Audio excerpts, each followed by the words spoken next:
ओम कृष्णाय वासुदेवाय हरे परमात्मने प्रणतः क्लेश नाशाय गोविंदाय नमो नमः। मैं बाबूलाल जाट आपको बीटीएस हिंदी क्लासेज में आपका बहुत बहुत स्वागत करता हूं और मैं आप लोगों के बीच एक नई पहल जो हिंदी भाषा के लिए लेके आया हूं।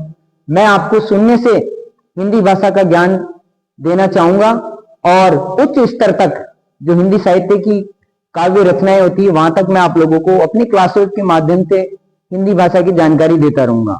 तो ये आज मेरी पहली क्लास है। मुझे आप लोगों का थोड़ा सपोर्ट चाहिए जिससे मेरा कॉन्फिडेंस बढ़ पाए और मैं आप लोगों के बीच एक अच्छी भाषा का मानक भाषा का रूप लेकर के आऊं।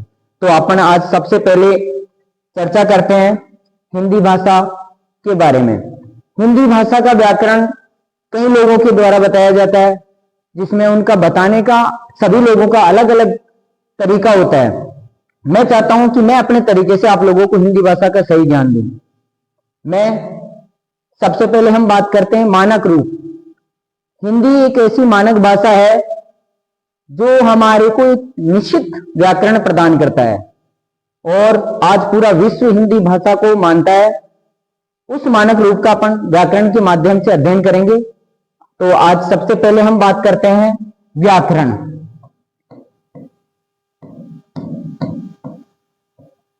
व्याकरण क्या होता है?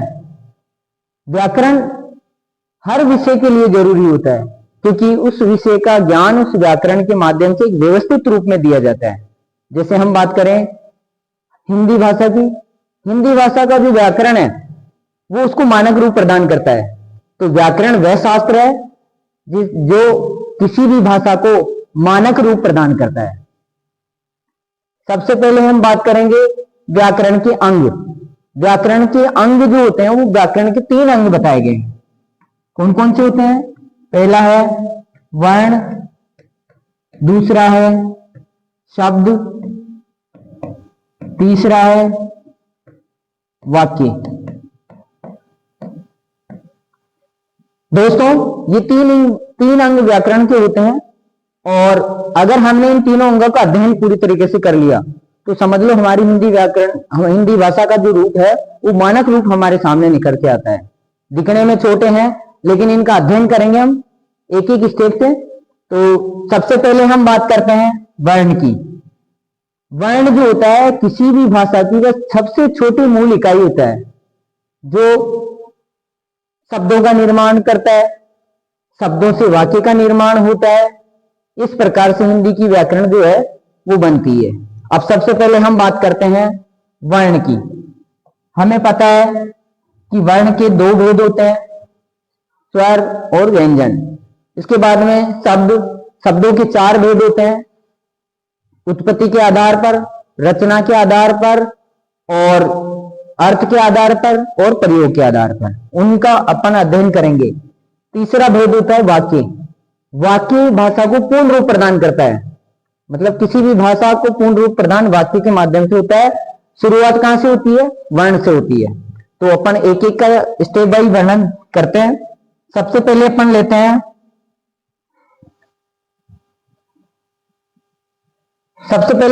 हैं वर्ण।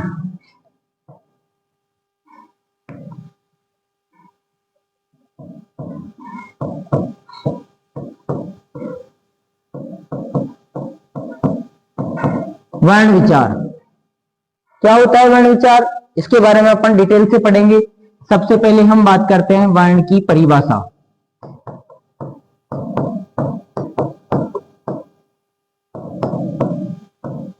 क्या परिभाषा होती है? किसी भी भाषा की वह छोटी से छोटी मूल इकाई जिसके और अधिक टुकड़े नहीं किए जा सकते हैं। किसी भी भाषा की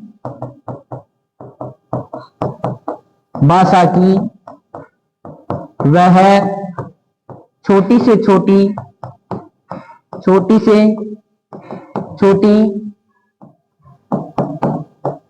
मूल इकाई जिसके और अधिक टुकड़े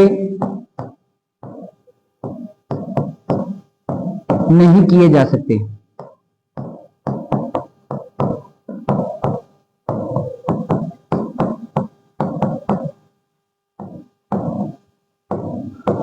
उन्हें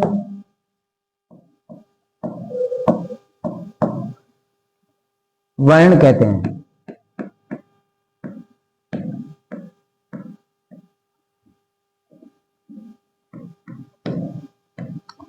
यह है वर्ण। किस प्रकार से? जैसे अपन इसका एग्जाम्पल देखते हैं। एक शब्द अपन लेते हैं, जैसे हमने लिया विद्यालय शब्द, और विद्यालय शब्द को जो निर्माण हुआ है विद्यालय शब्द का, वो कितने वर्णों से किस तरीके से मिलके हुआ है। सबसे पहले अपन बात करते हैं व।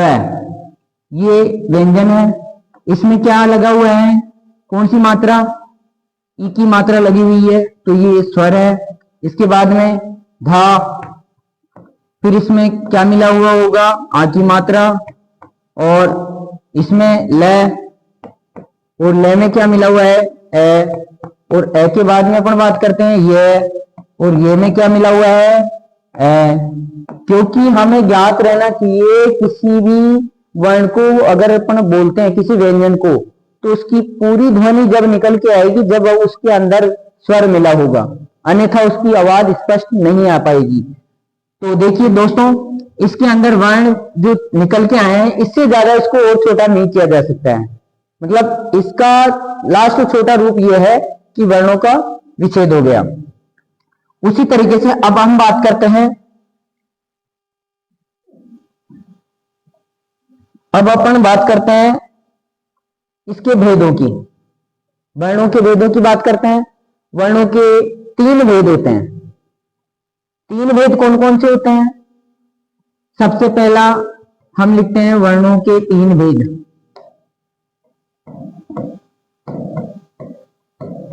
वर्णों के 3 भेद होते हैं। पहला ह्रस्व स्वर। ह्रस्व का मतलब जो स्वर छोटे रूप में बोले जाते हैं, जिनको बोलने में कम समय लगता है, ह्रस्व स्वर। दूसरा है दीर्घ स्वर।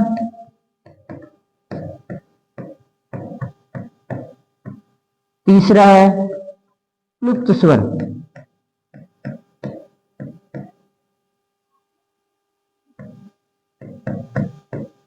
ये 3 भेद इसके वर्णों के माने गए हैं। पहले भी हमने व्याकरण कई बार देखी होगी कि ज्यादातर व्याकरण शास्त्र में इन 2 का ही भेद बताया जाता है। इस प्लुप्त स्वर को साइलेंट रखा जाता है, इसके बारे में कोई जानकारी बहुत ही कम मिलती है। तो सबसे पहले अपन ह्रस्व स्वर की बात करते हैं। ह्रस्व यानी होता है छोटा, लघु। ह्रस्व का मतलब होता है लघु या छोटा, मतलब जिन स्वरों को बोलने में कम समय लगता है उनको बोलते हैं ह्रस्व स्वर। जिन स्वरों को बोलने में कम समय लगता है उन्हें ह्रस्व स्वर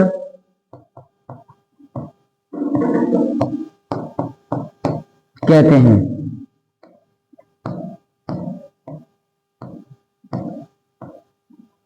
जिन स्वरों को बोलने में कम समय लगता है। और दूसरी बात, इन्हीं स्वरों को अपन मूल स्वर के नाम से भी जानते हैं। मूल स्वर का मतलब मुख्य स्वर, मूल स्वर भी इनको कहते हैं। कौन कौन से हैं? ए, ई और उ। आगे हम बात करेंगे मूल स्वर से कैसे मात्रा स्वर बनाए जाते हैं, किन किन के मिलने से कौन से स्वर का निर्माण हुआ है। ये 3 मूल स्वर माने गए हैं। अब अपन बात करते हैं दूसरे नंबर की। दूसरे नंबर पे दीर्घ स्वर। दीर्घ स्वर इनको मात्रा स्वर के नाम से भी जाना जाता है। मात्रा स्वर भी कहते हैं इनको, मात्रा स्वर।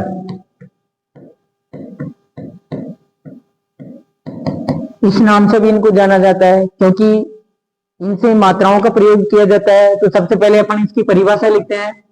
जिन स्वरों को बोलने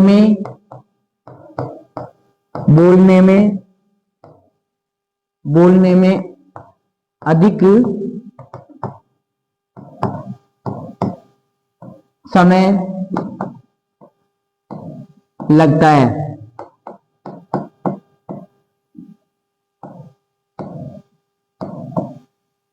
उन्हें दीर्घ स्वर कहते हैं। उन्हें दीर्घ स्वर कहते हैं।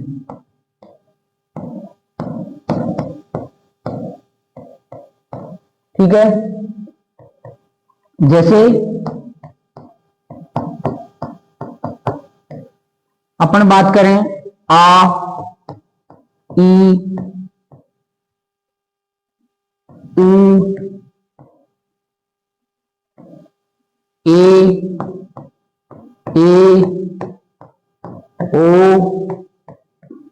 औ और री आदि। इनको अपन मात्रा स्वर भी कहते हैं, दीर्घ स्वर भी कहते हैं। अब अपन बात करते हैं क्लुप्त स्वर।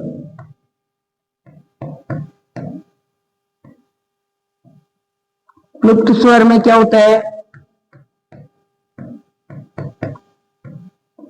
ये ह्रस्व स्वर और दीर्घ स्वर के मध्यवर्ती होते हैं। ये ह्रस्व स्वर और दीर्घ स्वर के मध्यवर्ती होते हैं, मतलब बीच की स्थिति होती है इनकी। कैसे होती है वो अपन समझते हैं। लिखो, ये स्वर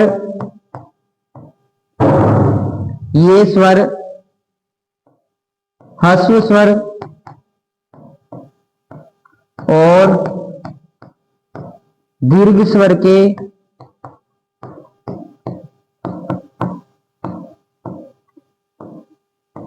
मध्यवर्ती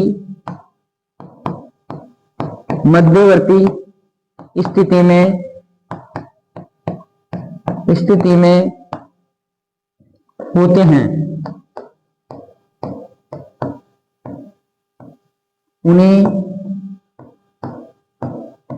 क्लुप्त स्वर कहते हैं।